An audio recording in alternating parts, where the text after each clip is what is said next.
ഈ പച്ചപ്പ് കണ്ടുകൊണ്ട് വണ്ടി റോഡിൻ്റെ സൈഡിൽ നിർത്തിയിട്ട് ആൾക്കാരിങ്ങനെ വരും. എന്താ രസമുണ്ട്. ആ ഒരു വാക്ക് പറയുമ്പോൾ എന്താ കുളിർമയാണെന്നറിയാം.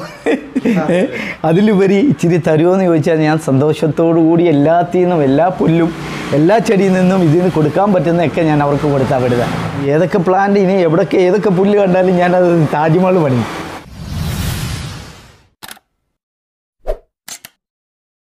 ഹായ് ഫ്രണ്ട്സ്, നമസ്കാരം. വിയാസിനിയാണ്. സനീസ്.മെഡിയുടെ മറ്റൊരു അധ്യായത്തിലേക്ക് ഏവർക്കും സ്വാഗതം. കായംകുളത്തേക്കുള്ള ഒരു യാത്രയാണ്. അപ്പോൾ ഈ യാത്രയിൽ യാദൃശ്ചികമായിട്ട് ഒരു വീട് കാണാനിടയായി. ഈ വീട്ടിൽ മനോഹരമായിട്ടാണ് ഗാർഡൻ സെറ്റ് ചെയ്തിരിക്കുന്നത്. അപ്പോൾ എന്തായാലും നമ്മൾ ഇന്ന് വീഡിയോയിൽ ഉൾപ്പെടുത്തുന്നത് ആ ഗാർഡൻ്റെ വിശേഷങ്ങളാണ്. നമുക്ക് നേരെ പോകാം വീഡിയോ കാഴ്ചകളിലേക്ക്.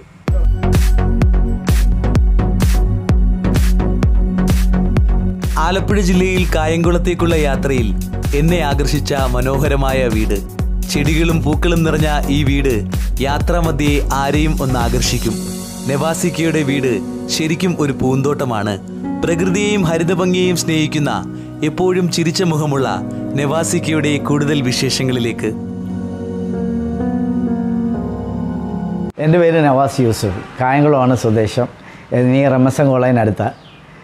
ഞാനൊരു പ്രവാസിയായിരുന്നു. ഇപ്പോൾ പ്രവാസി ജീവിതമൊക്കെ കഴിഞ്ഞ് ഇപ്പോൾ നാട്ടിൽ സെറ്റിലായിരിക്കുക. അതിൻ്റെ ഇടയ്ക്കൂടെ എൻ്റെ മോൻ പഠിക്കുന്നത് ഓസ്ഫോർഡ് സ്കൂളിലാണ്, കൊല്ലം ജില്ലയിൽ.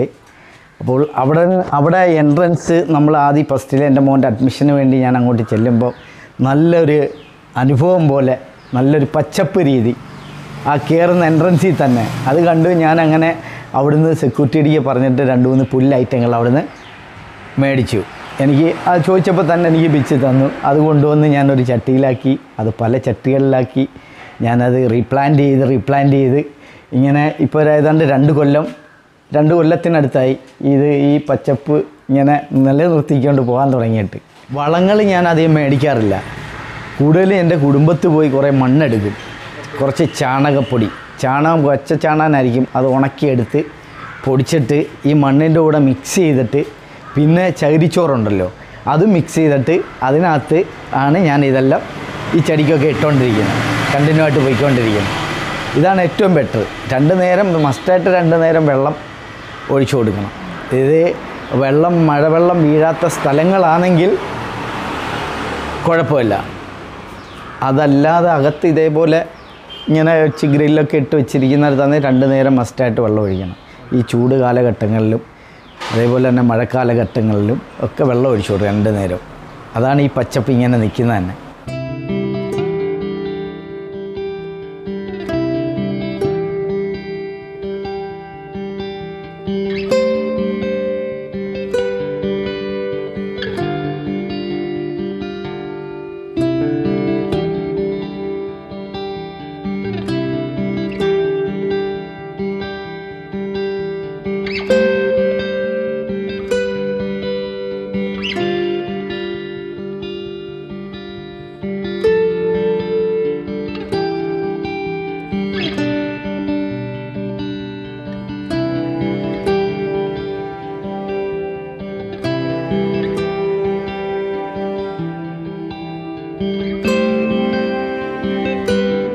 ഏറ്റവും കൂടുതൽ മറക്കാനാവാത്ത അനുഭവം എന്ന് വെച്ചാൽ നമ്മുടെ ഏറ്റവും കൂടുതൽ മറക്കാനാവാത്ത അനുഭവം ഈ പച്ചപ്പ് കണ്ടുകൊണ്ട് വണ്ടി റോഡിൻ്റെ സൈഡിൽ നിർത്തിയിട്ട് ആൾക്കാരിങ്ങനെ വരും. എന്താ രസമുണ്ട്.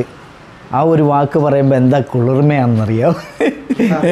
അതിലുപരി ഇച്ചിരി തരുമോയെന്ന് ചോദിച്ചാൽ ഞാൻ സന്തോഷത്തോടു കൂടി എല്ലാത്തിൽ നിന്നും എല്ലാ പുല്ലും എല്ലാ ചെടിയിൽ നിന്നും ഇതിന് കൊടുക്കാൻ പറ്റുന്നതൊക്കെ ഞാൻ അവർക്ക് കൊടുത്താൽ വിടുക. അത് തന്നെ ഒരു മറക്കാൻ പറ്റാത്തൊരു അനുഭവമാണ്. ഏറ്റവും ഇഷ്ടപ്പെട്ട കാര്യങ്ങൾ ഏതൊക്കെയാണ്? ഇവിടെയുള്ള പച്ചപ്പിനകത്ത് ഏറ്റവും ഇഷ്ടമുള്ള എല്ലാം ഇഷ്ടം തന്നെയാണ്.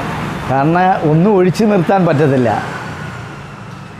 എല്ലാ പ്ലാന്റുകളും നല്ല എന്താ പറയുക, നമ്മൾ ഉള്ളിൻ്റെ ഉള്ളിൽ കൊണ്ട് നടക്കുകയാണ്. അപ്പോൾ ഒന്നും ഒഴിച്ചു കൂടാനില്ല.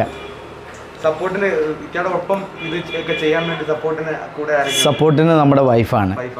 മോന് മേളിലെ ചെടിക്കൊക്കെ മോൻ വെള്ളം ഒഴിക്കാറുണ്ട്. താഴെ ഞാനില്ലാത്ത സമയങ്ങളിൽ വൈഫ് വരും. ഞാനുണ്ടെങ്കിൽ പിന്നെ വൈഫ് വരില്ല. വൈഫാണ് കൂടുതൽ സപ്പോർട്ട് ചെയ്യുന്നത്. തീർച്ചയായിട്ടും ഏതൊക്കെ പ്ലാന്റ് ഇനി എവിടെയൊക്കെ ഏതൊക്കെ പുല്ല് കണ്ടാലും ഞാനത് താജ്മഹൽ പണിയും. ഇപ്പോൾ ഇതിനകത്തിരിക്കുന്ന ഒരു ചെറിയ പുല്ലിൽ നിന്നും കൂടുതലായിട്ട് വളർന്നു കയറുന്ന അങ്ങനെയുള്ള ഐറ്റംസ് ഒക്കെ ഉണ്ട്? തീർച്ചയായിട്ടും. വേണ്ട, ഇപ്പോൾ പറയുന്നത് ഇത് പുതിന പോലിരിക്കുന്ന ഒരു പ്ലാന്റാണ് ഈ കാണുന്നത്.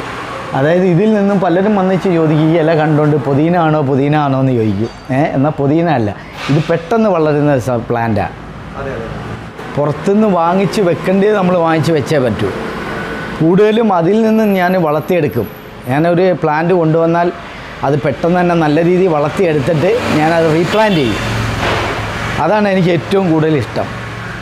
ഏതൊരു സംഗതി ഞാൻ മേടിച്ചുകൊണ്ട് വന്നാൽ എവിടുന്നേലും കിട്ടിയാലും ശരി, അത് നല്ല രീതിയിൽ വളർത്തിയെടുത്തിട്ട് ഞാനത് റീപ്ലാന്റ് ചെയ്ത് വീണ്ടും മറ്റൊരു ചട്ടിയിലേക്ക് മാറ്റി ഇങ്ങനെ വെക്കും. അങ്ങനെ കാണുന്നതാണ് ഇതെല്ലാം.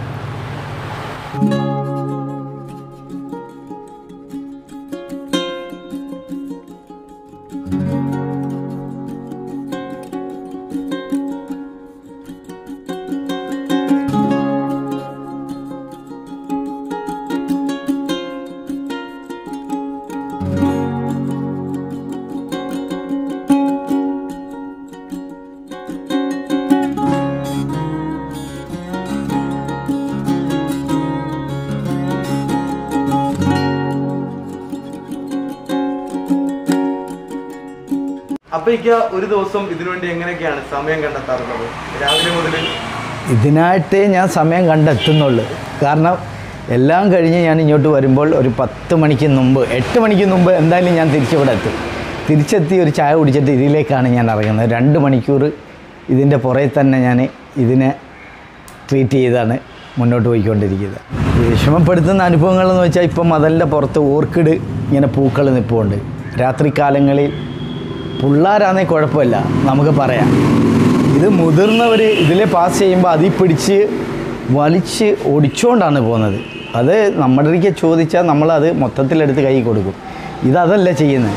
ഇത് ഒടിച്ച് പറിച്ചുകൊണ്ട് വെളുപ്പാങ്കാലത്തുമൊക്കെയാണ് ഇത് ചെയ്യുന്നത്. പിന്നെ 8 മണി 10 മണി കഴിഞ്ഞതിന് ശേഷം വലിച്ചു പറിച്ചുകൊണ്ട് പോകും. അത് വളരെ വളരെ പ്രയാസമുള്ള ഒരു സംഗതി. നമ്മളിപ്പോൾ ഇത്രയും കൊണ്ടുവന്ന് ഒരു പൂവാണ് ആസ്വദിക്കാനുള്ളതാണ്.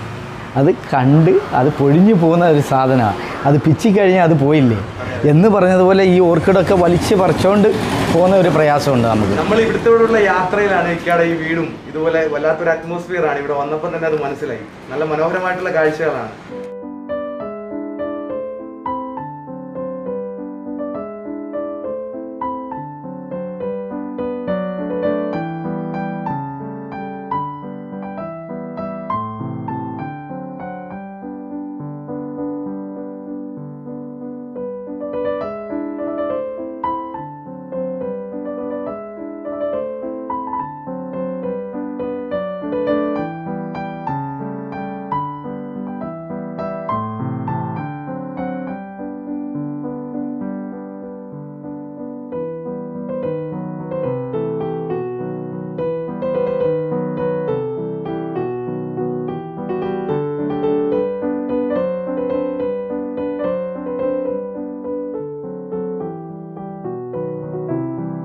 അപ്പോൾ ഇതുപോലെ മനോഹരമായിട്ട് വീടുകൾ അലങ്കരിക്കാൻ അങ്ങനെ ചെയ്യാൻ ആഗ്രഹിക്കുന്നവരോട് ഇക്കാക്ക് എന്താണ് പറയാനുള്ളത്?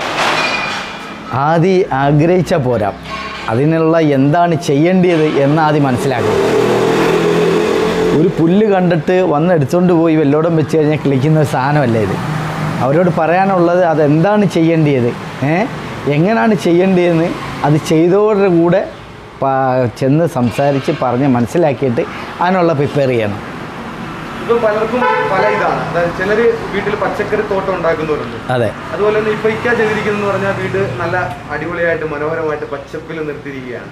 അപ്പം പല രീതിയിലാണ് പല ആൾക്കാരും ചെയ്യാറ്. ഇക്കൊക്കെ ഏറെ ഇഷ്ടം ഇങ്ങനെയുള്ള കാര്യങ്ങളാണ്. എനിക്കിഷ്ടം ഇങ്ങനെയുള്ള കാര്യങ്ങൾ തന്നെ. പച്ചപ്പിനോട് ഭയങ്കര താല്പര്യമുള്ള ഒരാളാണ്. എന്ത് കിട്ടിയാലും ഞാൻ കൊണ്ടുവന്നത് പച്ചപ്പാക്കും. ഇക്കൊക്കെ ജോലി എന്താണ്? ജോലി ഞാൻ 10-22 കൊല്ലം സൗദി അറേബ്യയിലായിരുന്നു. അത് കഴിഞ്ഞതിന് ശേഷം ഞാനിപ്പോൾ ഇവിടെ വന്ന് വാപ്പായിക്ക് ഫിഷ് കമ്മീഷൻ ഏജൻ്റാണ് കായംകുളത്ത്. അപ്പോൾ പുള്ളിയുടെ മരണശേഷം ചേട്ടനായിരുന്നു നടത്തിക്കൊണ്ടിരുന്നത്. അപ്പോൾ ചേട്ടൻ്റെ കൂടെ ഞാനങ്ങ് ആഡ് ചെയ്ത് അങ്ങ് പോയിക്കൊണ്ടിരിക്കുന്നത്. Kayamkulam fish market fish commission agent Yusuf and sons എന്ന് പറഞ്ഞു. നവാസിക്കയുടെ വീട്ടിലെ വിശേഷങ്ങൾ നിങ്ങൾക്ക് ഇഷ്ടമായെന്ന് വിചാരിക്കുകയാണ്. കാരണം വളരെ മനോഹരമായിട്ട് തന്നെയാണ് വീട് അണിയിച്ചൊരുക്കിയിരിക്കുന്നത്. നമ്മൾ കായംകുളത്തൂടെയുള്ള യാത്രയിലാണ് ഇക്കയുടെ വീട് കാണാനിടയായത്. അങ്ങനെയാണ് ഇക്കയുടെ വീട്ടിലെത്തിയത്. നല്ലൊരു അന്തരീക്ഷമാണ്. അപ്പോൾ തീർച്ചയായിട്ടും നിങ്ങൾക്ക് ഏറെ ഉപകാരമാകും നവാസിക്ക. നിങ്ങൾക്ക് നവാസിക്കയെ വിളിക്കാവുന്നതായിരിക്കും. നവാസിക്കയുടെ കോൺടാക്റ്റ് വിവരങ്ങൾ നമ്മുടെ വീഡിയോയുടെ ഡിസ്ക്രിപ്ഷൻ ബോക്സിൽ രേഖപ്പെടുത്തുന്നതായിരിക്കും. ഇതുപോലെയുള്ള വിശേഷങ്ങളാണ് നമ്മുടെ ചാനലിൽ കൂടുതലായിട്ടും ഉൾപ്പെടുത്തി വീഡിയോ ചെയ്യുന്നത്. നിങ്ങൾ ആദ്യമായിട്ടാണ് നമ്മുടെ ചാനൽ കാണുന്നതെങ്കിൽ തീർച്ചയായിട്ടും ചാനൽ സബ്സ്ക്രൈബ് ചെയ്യുക. ചാനലിൻ്റെ തൊട്ടടുത്തായുള്ള ചെറിയ ബെല്ലൈക്കൺ കൂടി പ്രസ് ചെയ്ത് നോട്ടിഫിക്കേഷൻ എനേബിൾ ചെയ്യുക. നിങ്ങളുടെ അഭിപ്രായങ്ങൾ, നിർദ്ദേശങ്ങൾ കമൻറ്റുകളായിട്ട് രേഖപ്പെടുത്താൻ മറക്കരുത്. അടുത്തൊരു അധ്യായത്തിൽ പുതിയൊരു വിശേഷമായിട്ട് നമുക്ക് വീണ്ടും കാണാം. ബൈ.